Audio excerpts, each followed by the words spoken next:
Baik, selamat pagi. Assalamualaikum warahmatullahi wabarakatuh. Jadi di layar Anda sudah melihat, ini adalah terkait dengan topik yang akan kita diskusikan, akan kita lihat bersama-sama, kita pelajari untuk hari ini, yaitu kendali dan deskripsi proses. Bentar.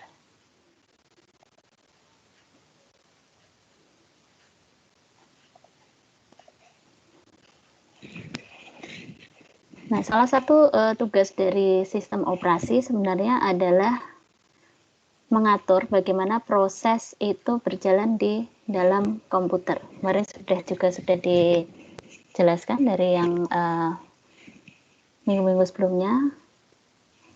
Nah, sekarang kita akan melihat sebenarnya untuk proses sendiri itu cara berjalannya akan seperti apa itu proses, kemudian bagaimana dia nantinya akan diolah, kemudian bagaimana hasilnya kira-kira akan ditampilkan.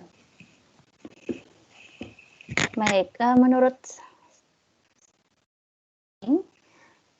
kita bisa mendefinisikan beberapa kebutuhan utama dari pengendalian proses.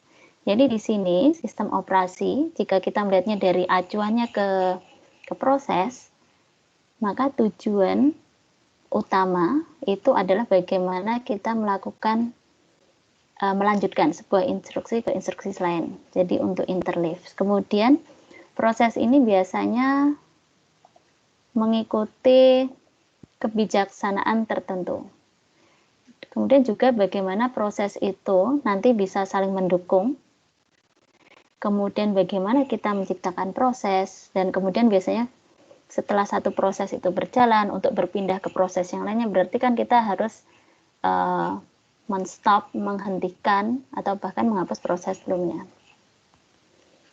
Karena tujuan dari sistem operasi adalah mengatur banyak proses, itu ke dalam satu sistem.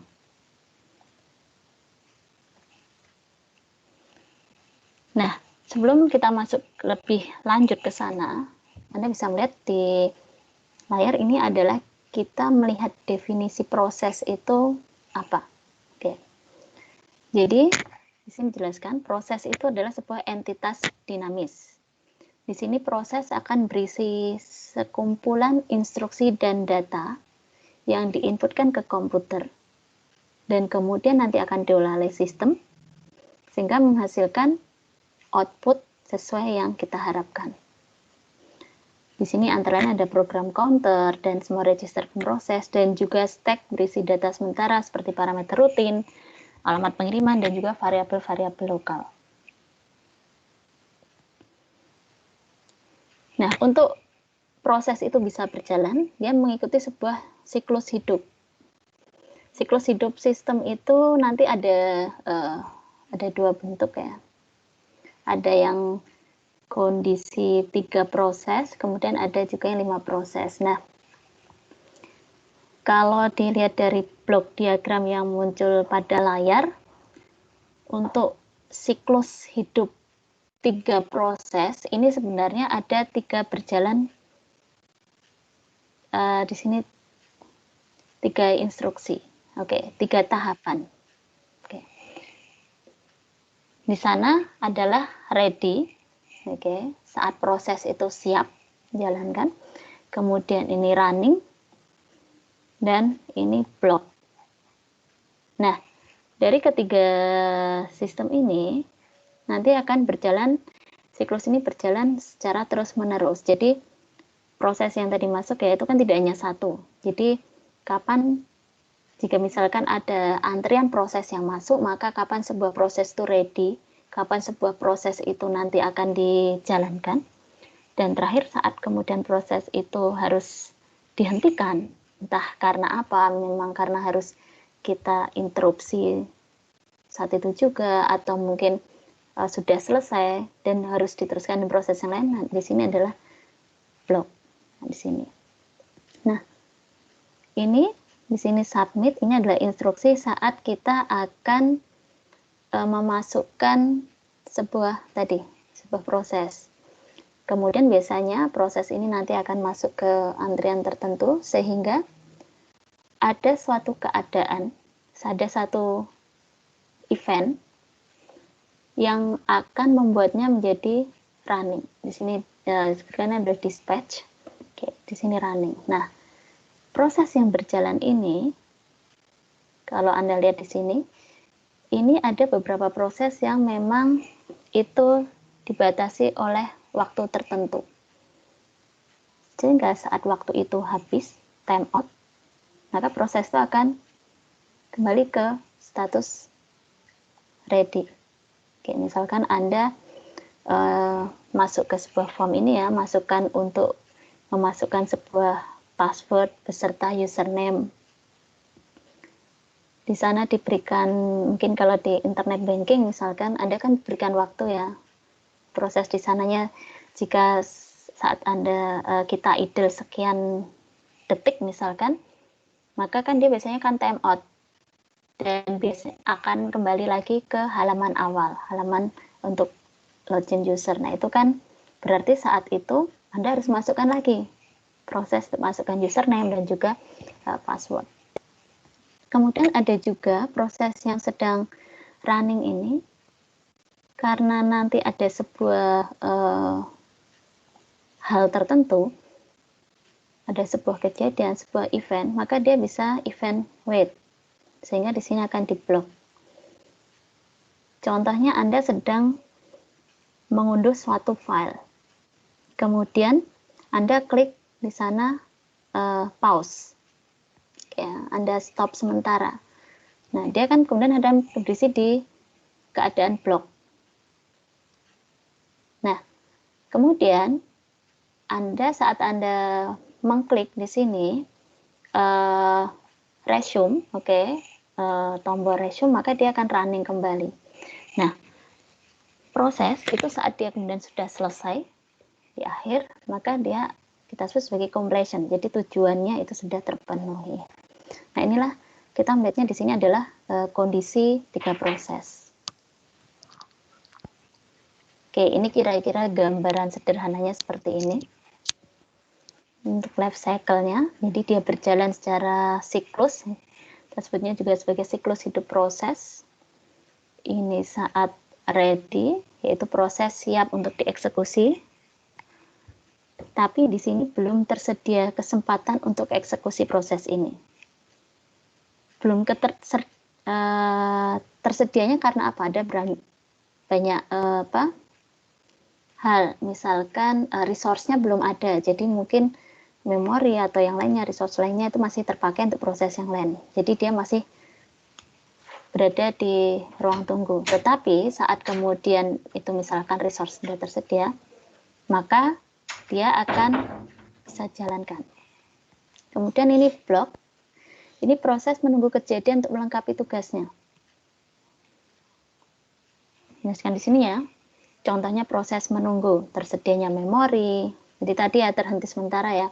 Kemudian selesainya operasi perangkat I/O, atau tibanya pesan jawaban jika kita mengirimkan sebuah pesan di sana. Nah, kemudian dari sini adalah ini running. Running ini adalah pemproses sedang mengeksekusi instruksi proses yang ada. Jadi ini siklus hidup proses dalam 3 keadaan.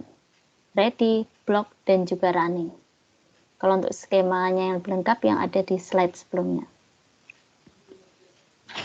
Nah, di sini bisa kita gambarkan bahwa untuk proses siklus hidup ini, life cycle proses berstatus running menjadi block karena sumber daya yang diminta itu belum tersedia, atau meminta layanan perangkat masukan atau keluaran sehingga menunggu kejadian muncul. Proses menunggu kejadian ini, alokasi sumber daya itu selesainya layanan perangkat masukan atau keluaran itu kita sebut sebagai event wait. Contohnya Anda ingin mencetak sebuah dokumen, ya, Anda sudah klik print di layar Anda, tapi lupa bahwa mungkin misalkan printer itu belum kita sambungkan ke laptop, sehingga kan dia masih harus menunggu. Nah, begitu printer itu kita sambungkan, maka dia akan menjadi running, bisa jalan. Nah, kemudian proses yang baru diciptakan akan segera mempunyai status ready. Kalau tadi kita misalkan adalah proses untuk cetak dokumen, maka saat Anda klik print, dia berada pada status ready. Tinggal setelah itu tadi menyesuaikan dengan resource-nya tadi. Bisa dengan perangkat I/O-nya atau yang lainnya. Kemudian proses itu berstate running menjadi ready. Yang tadinya dia berjalan itu menjadi ready karena penjadwal memutuskan eksekusi proses lain karena jatah waktu untuk proses tersebut telah habis, time out. Ini biasanya muncul untuk proses-proses tadi yang dibatasi oleh waktu tertentu. Tadi misalkan Anda masuk ke internet banking saat diberikan batasan waktu tertentu kita tidak melakukan apapun, maka dia akan jadi ke status ready, time out, atau mungkin yang lainnya. Kemudian proses ini akan berstatus block. Dia akan diubah menjadi saat sumber daya yang diminta atau diperlukan telah tersedia, atau di sana ada layanan perangkat masukan atau keluaran selesai, event occurs. Lalu, sebuah proses berstatus ready dapat menjadi running, karena penjadwal memutuskan penggunaan pemproses untuk proses itu, sedangkan proses lain yang saat itu running berubah statusnya menjadi ready atau block atau telah menyelesaikan sehingga akan disingkirkan dari sistem. Sehingga nanti ada saat sistem itu kita ciptakan, kemudian saat sistem itu kita hapus. Biasanya kan saat kita klik refresh ya, seperti itu kan sebenarnya kita menghapus mungkin proses yang berjalan di memori yang mungkin sudah tidak terpakai, sehingga resource itu menjadi kosong dan bisa digunakan untuk proses yang lainnya. Jadi tadi ada running, block, dan juga ready. Jadi itu berjalan seperti itu. Jadi kapan dia berstatus dari salah satunya itu tergantung dari keadaan saat itu. Dan kemudian tadi juga perlu saya tekankan lagi ya. Jadi proses itu kan masuk itu berdasarkan nanti ada penjadwalannya saat kapan itu proses akan kita jalankan. Kemudian bagaimana jalannya? Misalkan kita bisa menjalankan proses itu berdasarkan first come first serve, jadi siapa yang masuk dulu itu yang kita proses, atau bahkan kalau dengan bentuk saat ini ya, sistem operasi saat ini gitu, Anda bisa menjalankan berapa proses sekaligus, tapi juga tetap harus diperhatikan bahwa resource itu kan terbatas, sehingga kenapa kemudian tidak bisa kemudian komputer itu melayani semua proses itu berjalan secara bersamaan. Jadi ada satu saat dia berjalan, ada satu saat dia berhenti, dan seterusnya. Itu adalah untuk life cycle proses. Nah, selain diagram 3 keadaan, ada juga diagram 5 kondisi. Jadi siklus hidup proses dalam 5 kondisi, 5 state diagram tanyanya. Nah, kenapa keadaan ini muncul? Karena pada kenyataannya terkadang kita itu perlu untuk menunda suspect. Jadi suspension di sini menunda apa? Menunda suatu proses. Suspension ini adalah operasi penting dan telah diterapkan dengan berbagai cara. Anda bisa bayangkan ya kalau Anda sedang menjalankan misalkan Anda sedang mengunduh satu file, kemudian ternyata file yang Anda unduh itu salah, sementara ukurannya besar, kan berarti Anda perlu mekanisme bagaimana caranya untuk menstop, menghapusnya. Nah, itu kan kita tunda, bahkan bisa kemudian kita hapuskan dari sistem. Nah, itu adalah sebuah suspend atau tadi kita menghentikan sementara. Nah, penundaan ini biasanya berlangsung singkat dan sering dilakukan sistem untuk memudahkan proses-proses tertentu guna mereduksi beban sistem selama beban puncak. Tadi, kita harus melihat kapasitas memori kita berapa. Sehingga tidak kemudian semua proses itu kita jalankan bersamaan, tetapi ada satu waktu kita harus menunda sebuah proses dan nantinya bisa kita jalankan kembali. Nah, proses yang ditunda ini, suspended proses ini tidak akan berlanjut sampai proses lain meresume. Untuk jangka panjang, sumber daya prosesnya akan dibebaskan, sehingga sumber daya tadi bisa digunakan untuk proses lain yang memang dia memerlukan satu ini ya, semacam prioritas harus dilakukan saat itu juga. Nah, di sini memori utama seharusnya segera dibebaskan begitu proses tertunda agar dapat dimanfaatkan oleh proses lain. Di sini ada resuming, pengaktifan kembali proses, yaitu menjalankan proses dari titik instruksi di mana proses tadi ditunda. Oke. Ini sedikit perbedaan dengan yang 5 keadaan tadi. Di sana ada 2 status tambahan, yaitu suspend ready dan suspend block. Oke. Kemudian untuk mengaktifkan dan menonaktifkan suspend itu ada perintah resume and suspend. Jadi seperti yang sudah saya berikan contoh tadi ya, Anda ingin mengunduh file tapi mungkin Anda klik resume di situ. Nah, itu adalah bagaimana 5 kondisi itu berjalan. Nah, kalau dibandingkan dengan yang awal tadi, itu kan ready, running, dan block. Oke, diagramnya kan sampai di sini. Oke, ini kalau saya gambarkan kira-kira seperti ini. Jadi di sini, oke, ini ya.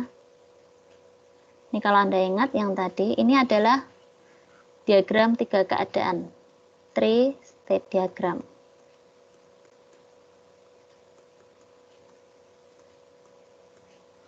Kemudian kita tambahkan 2 state di sana, suspend ready dan juga suspend block. Sehingga keseluruhan di sini ini adalah 5 state diagram. Oke, ini 5 state diagram.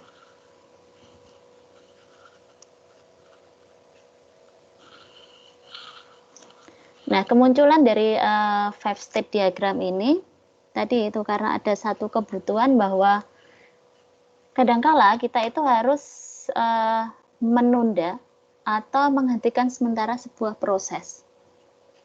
Kalau yang di 3 state diagram, proses itu bisa berhenti saat tadi dia memang sudah ada sebuah event yang membangkitkan atau waktunya habis, tetapi biasanya lebih dikarenakan memang karena sistem itu sudah terprogram harus seperti itu. Nah, saat kemudian kita memerlukan satu mekanisme di mana user di sana bisa suspend dari si proses, maka di sanalah kita menggunakan 5 state diagram. Jadi untuk bentuk-bentuk sistem operasi yang berjalan saat ini,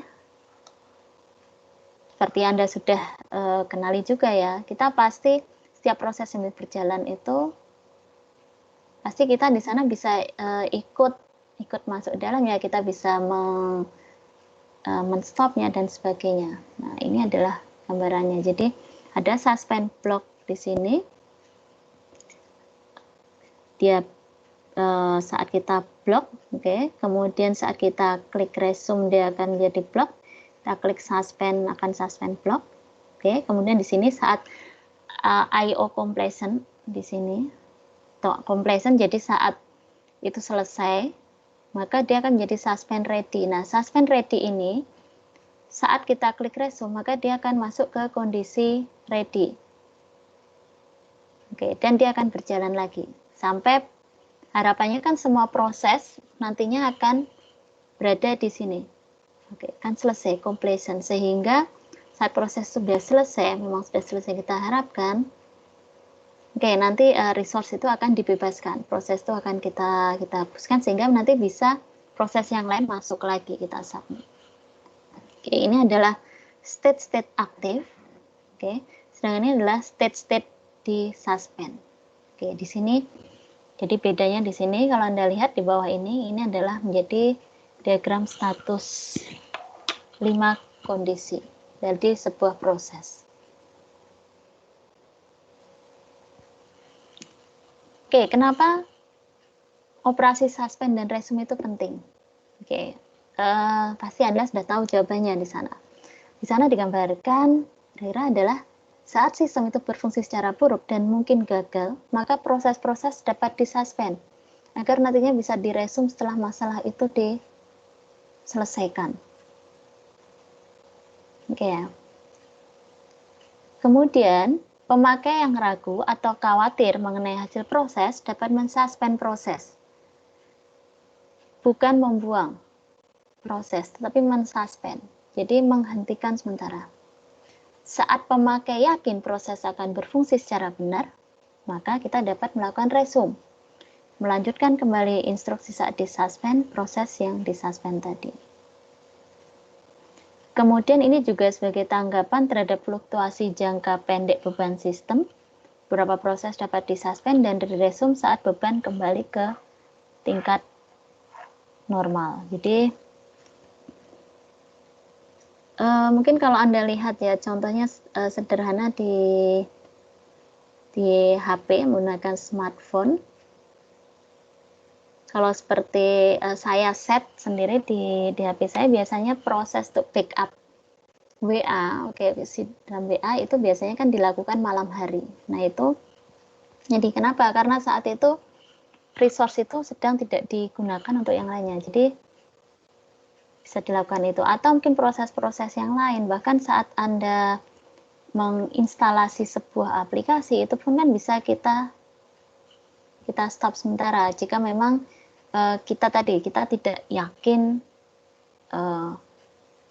prosesnya akan seperti apa, hasilnya akan bagaimana, atau mungkin resource-nya sedang digunakan yang lain. Jadi, itulah kenapa operasi suspend dan resume itu penting. Jadi, bagaimana kita user itu punya satu kemampuan untuk mengakses sistem, dan tadi untuk mungkin meresume, mensuspend beberapa proses yang memang kita anggap itu memang harus kita hentikan sementara. Ini diagram status 5 kondisi. Kemudian untuk yang diagram status 5 kondisi proses ini, penundaan itu dapat diinisialisasi oleh proses itu sendiri atau proses lain. Nah, di sini pada sebuah sistem monoprosesor itu berarti satu proses yang hanya bisa berjalan pada satu saat. Maka proses running dapat mensuspend dirinya sendiri. Karena tidak ada proses lain yang juga running yang dapat memerintahkan suspend. Kemudian, pada sistem multiprosesor, proses running dapat disuspend oleh proses running lain pada pemproses yang berbeda. Sedangkan proses ready hanya dapat disuspend oleh proses lain. Oke, ini gambarnya seperti itu. Macam-macam operasi pada proses. Oke, jadi tadi dijelaskan bahwa proses itu kan dia diciptakan. Sampai pada satu saat kemudian dia sudah selesai, maka kita bisa menghancurkan proses. Sehingga resource itu bisa kita alihkan untuk proses lain. Jadi ada beberapa macam operasi, di sini mulai dari penciptaan proses, create a process, kemudian penghancuran atau terminasi proses, destroy proses, kemudian ada penundaan proses, suspend proses, ada penundaan, suspend berarti ada resume proses, kemudian pengubahan prioritas proses, kemudian kita juga bisa memblok proses yang masuk, kita bisa membangunkan satu proses, kemudian bisa menjadwalkan proses, serta kita bisa membuat komunikasi antar proses satu dengan proses yang lain. Oke, kita akan melihat yang pertama adalah penciptaan proses. Nah, di sini untuk penciptaan proses itu melibatkan banyak aktivitas. Antara lain di sana adalah untuk menamai atau memberikan identitas pada proses. Oke. Kemudian bagaimana kita menyisipkan proses tadi pada senarai proses atau tabel proses. Senarai itu berarti kan urutan bagaimana proses itu nantinya akan kita olah. Mana dulu yang akan diolah, kemudian selanjutnya apa, dan seterusnya. Kemudian menentukan prioritas awal proses, menciptakan PCB, dan juga bagaimana kita mengalokasikan sumber daya awal bagi suatu proses. Itu terjadi di operasi untuk menciptakan proses.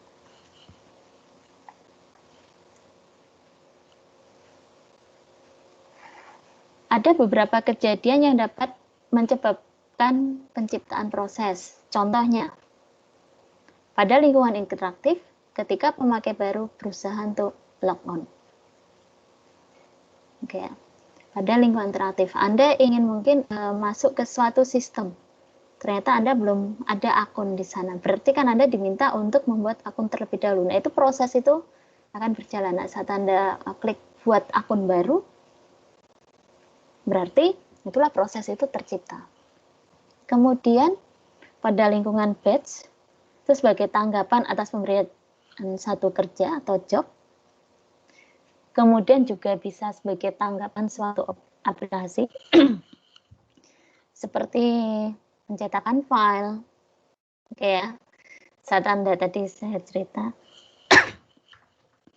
Maaf, jadi saat Anda klik print, itu kan berarti Anda menciptakan suatu proses untuk mencetak suatu dokumen tertentu. Maka di sini sistem operasi dapat menciptakan proses yang akan mengelola pencetakan itu. Mulai dari awal dokumen itu, saat berarti kan Anda nanti akan diberikan form, masukan halaman mana yang akan Anda cetak. Kemudian bahkan saat Anda klik print, oke.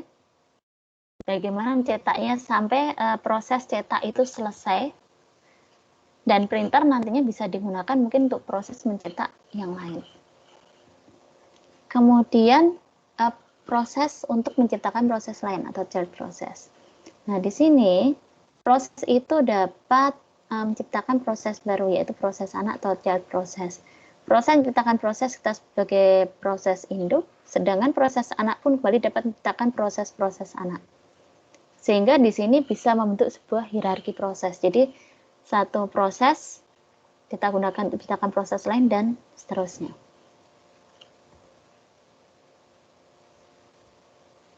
Apa alasan kita menciptakan sebuah proses? Oke. Antara lain di sana terdapat batch baru sistem operasi dengan kendali batch job, sehingga saat kita menciptakan proses baru, kemudian kita harus melanjutkan baca job selanjutnya. Sini saat satu pemakai interaktif itu masuk. Kemudian seorang pemakai pada satu terminal sedang melakukan logon ke sistem. Maka sistem operasi dapat menciptakan proses untuk memberikan layanan. Sistem operasi juga dapat menciptakan proses untuk memenuhi satu fungsi pada program pemakai tanpa mengharuskan pemakai menunggu. Proses menciptakan proses anak. Nah, di sini untuk mencapai modularitas atau mengeksploitasi konkurensi yang berjalan nantinya, program pemakai akan memerintahkan pembuatan sejumlah proses. Jika tadi adalah untuk menciptakan proses, berarti ada satu operasi yang lain, yaitu untuk menghancurkan proses. Di sini untuk penghancuran proses melibatkan pembebasan proses dari sistem, yaitu sumber daya yang dipakai akan kita kembalikan. Misalkan tadi memori, saat sebelumnya mungkin memori itu terpakai untuk satu proses, kemudian saat proses itu selesai, kemudian kita hancurkan. Memori itu kan akan dikembalikan lagi dan bisa digunakan untuk yang lainnya. Kemudian proses nanti akan dihancurkan dari senarai atau tabel sistem tadi, dari urutannya tadi. PCB dihapus sehingga ruang memorinya dapat dikembalikan ke memori bebas. Nanti ada satu pembahasan kita,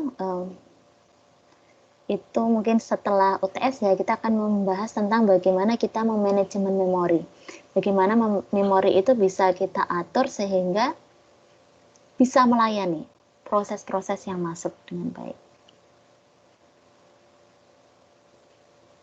Penghancuran ini lebih rumit bila proses itu telah menciptakan proses lain. Terdapat dua pendekatan, yaitu pada beberapa sistem, proses-proses turunan itu harus dihancurkan, proses induk dihancurkan secara otomatis.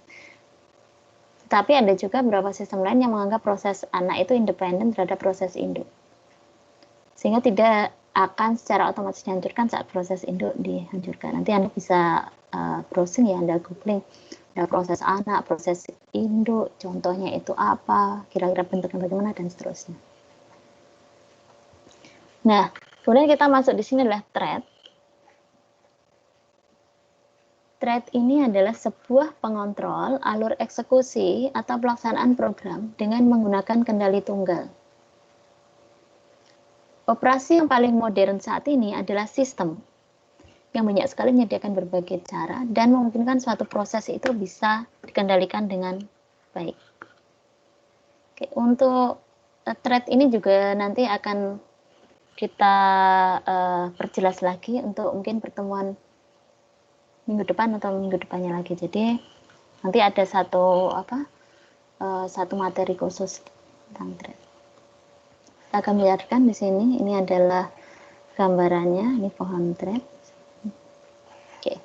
Jadi di sini kalau kita lihat, thread ini merupakan unit dasar dari penggunaan CPU yang terdiri dari thread ID, program counter, register set, dan juga stack. Sering juga disebut sebagai lightweight process. Jadi sebenarnya dia adalah sebuah proses, tetapi secara ini dia lebih ringan. Sebuah proses tradisional atau heavyweight process mempunyai thread tunggal yang berfungsi sebagai pengendali.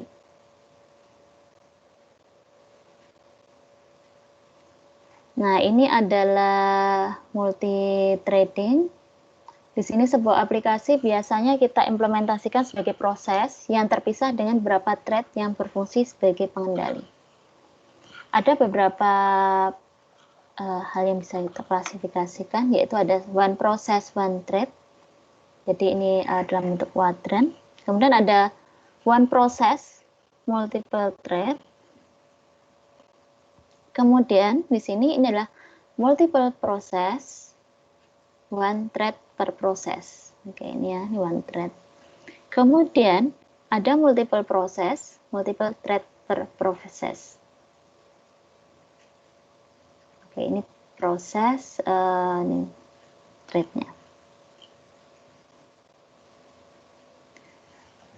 Kemudian ini adalah terkait dengan komunikasi proses. Tadi sudah dijelaskan di awal bahwa salah satu operasi pada proses itu adalah bagaimana kita bisa melakukan komunikasi, hubungan antara satu proses dengan proses yang lain. Proses-proses yang ingin dikomunikasikan tadi harus memiliki sebuah cara untuk memilih satu dengan yang lain. Mereka dapat menggunakan komunikasi langsung maupun tidak langsung.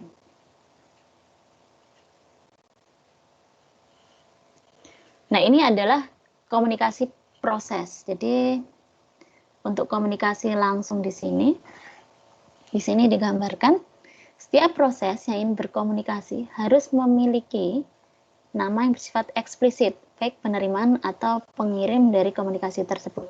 Dalam konteks ini, pengiriman dan penerimaan pesan secara primitif dapat digambarkan sebagai berikut. Oke, komunikasi proses ada dua, yaitu langsung dan tidak langsung. Ini adalah bentuk langsung. Jadi, untuk yang langsung di sini, ini kita contohkan di sini saat kita send dari P, kita kirimkan message-nya, maka di sini adalah mengirim sebuah pesan ke proses P. Kemudian receive Q, message. Ini menerima sebuah pesan dari proses Q. Jadi ini kira-kira bentuk instruksinya seperti ini. Ini untuk yang komunikasi langsung. Bagaimana untuk komunikasi tidak langsung? Dengan komunikasi tidak langsung, pesan akan dikirimkan pada dan diterima dari atau melalui mailbox. ke kotak surat atau terminal-terminal lain. Di sini sebuah mailbox dapat dilihat secara abstrak sebagai sebuah objek di dalamnya, di mana setiap pesan itu dapat ditempatkan dari proses dan dari setiap pesan yang bisa dipindahkan. Oke, ada sebuah mailbox, tempat untuk meletakkan pesan tadi. Setiap kotak surat memiliki sebuah identifikasi atau identitas yang unik. Kemudian sebuah proses dapat berkomunikasi dengan beberapa proses lain melalui sebuah nomor dari mailbox yang berbeda. Nah, dua proses ini dapat saling berkomunikasi apabila kedua proses tersebut saling sharing mailbox. Gambarannya kira-kira kan seperti ini. Jadi send a message. Di sini pesan itu akan dikirimkan ke mailbox A. Kemudian receive a message, menerima pesan dari mailbox A.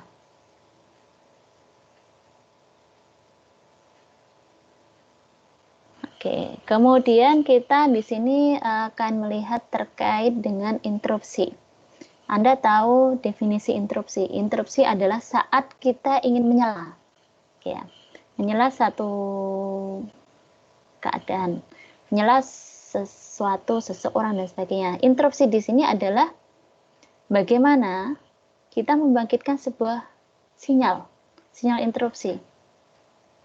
Nah, fungsinya apa? Yaitu untuk meningkatkan efisiensi pemroses agar prosesor dapat mengeksekusi instruksi lain sementara I/O operasi itu sedang berlangsung.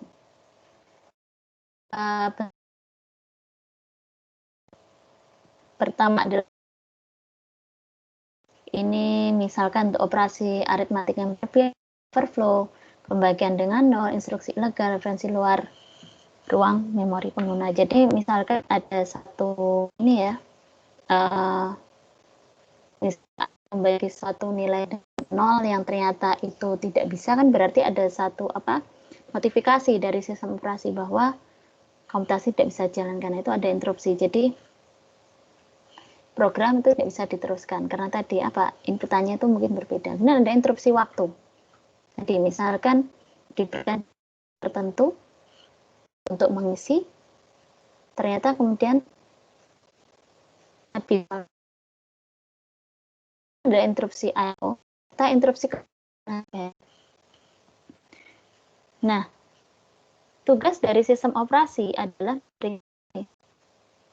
semacam notifikasi sehingga interupsi tadi itu bisa ditangkap oleh user, sehingga user tahu, oh saya ingin proses satu hal ternyata bisa berjalan dengan baik, sebabnya karena apa? Misal tadi ternyata karena ada interupsi waktu tadi, atau misalkan mungkin perangkat input outputnya tidak berjalan dengan baik, atau hardware gagal dan sebagainya. Interupsi.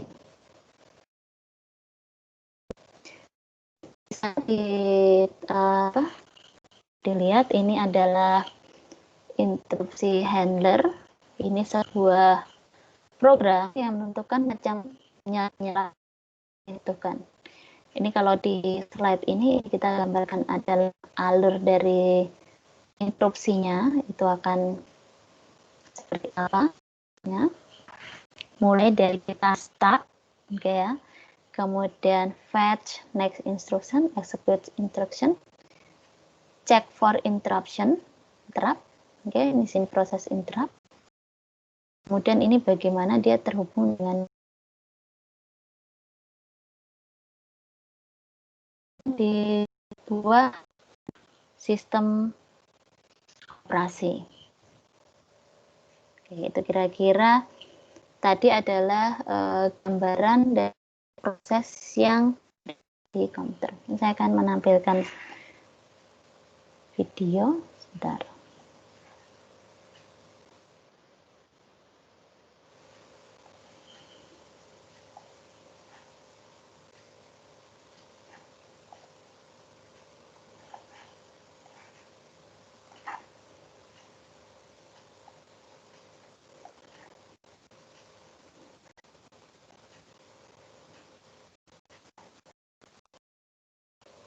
Ini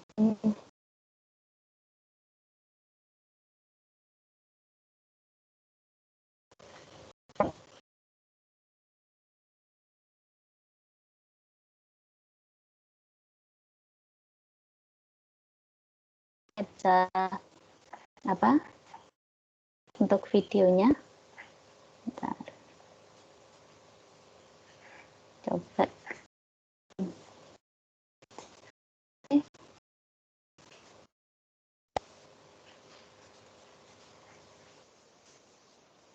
Oke, ini gambaran dari proses.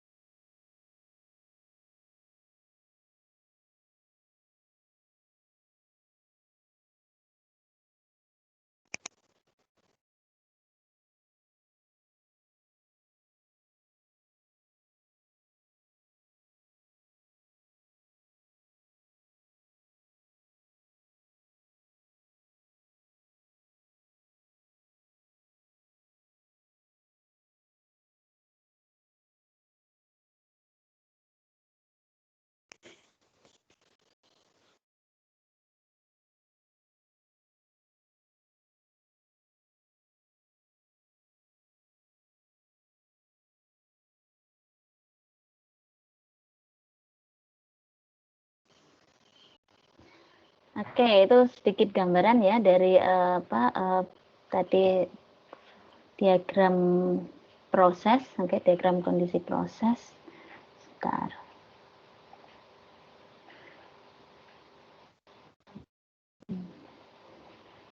Mungkin dari sini terlebih dahulu mungkin dikomentari.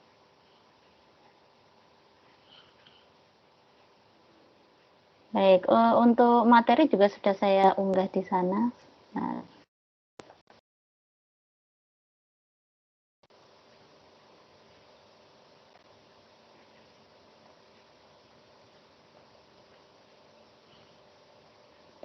nanti bisa Anda lihat. Baik, untuk apa materi yang minggu depan, nanti kita akan meneruskan dengan thread. Jadi nanti bisa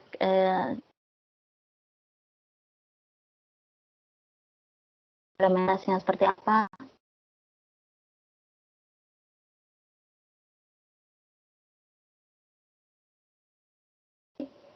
Minggu depan mungkin saya akan mengadakan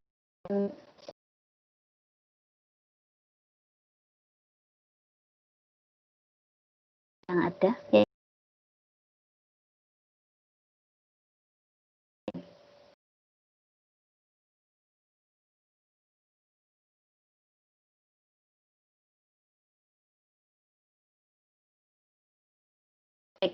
Nanti minggu depan kita kuis ya. Jadi silahkan Anda untuk sifat kuisnya silahkan nanti Anda bisa membuka semua resource yang ada. Jadi nanti karena itu akan saya set selama jam kuliah. Jadi nanti silahkan Anda berarti hadir saat kuliah itu. Nanti silahkan mungkin akan saya share juga di WA Group. Jadi mungkin adik-adik yang tidak bisa datang kali ini nanti bisa siap saat minggu depan. Jadi materinya tentang mungkin ada hubungannya dengan materi kita pelajari ini dan juga minggu depan akan ada materinya terkait dengan thread. Nanti untuk thread akan mungkin saya siapkan terlebih dahulu mungkin rekaman kuliahnya sehingga selain kalau untuk PowerPoint-nya PDF-nya sudah bisa Anda cek di Elok, sudah saya unggah di sana. Nanti akan saya siapkan juga mungkin untuk ini ya video perkuliahannya untuk minggu depan. Jadi kita akan mengadakan kuis minggu depan. Jadi silahkan nanti Anda siapkan dan mungkin pelaksanaannya adalah saat jam kuliah kita akan menggunakan mungkin media Elok atau yang lainnya. Jadi silahkan Anda siap untuk kuliah daring saat itu. Ada yang ingin ditanyakan mungkin sebelum saya akhiri untuk sesi kali ini? Oke, baik. Semoga yang untuk materi ini Anda bisa ini ya, walaupun penjelasan kita mungkin singkat. Saya rasa Anda sekarang sudah cukup banyak gambaran ya bagaimana sebenarnya proses itu berjalan di sistem operasi. kemudian sebenarnya apa itu fungsi sistem operasi dan sebagainya. Baik, kalau mungkin tidak ada komentar, tanggapan dan yang lainnya, berarti yang untuk materi kali ini saya cukupkan sekian saja. Nanti silakan Anda lengkapi dengan materi-materi yang sudah ada di ELOK. Mungkin itu saja dari saya. Selamat pagi dan wassalamualaikum warahmatullahi wabarakatuh. Waalaikumsalam warahmatullahi wabarakatuh.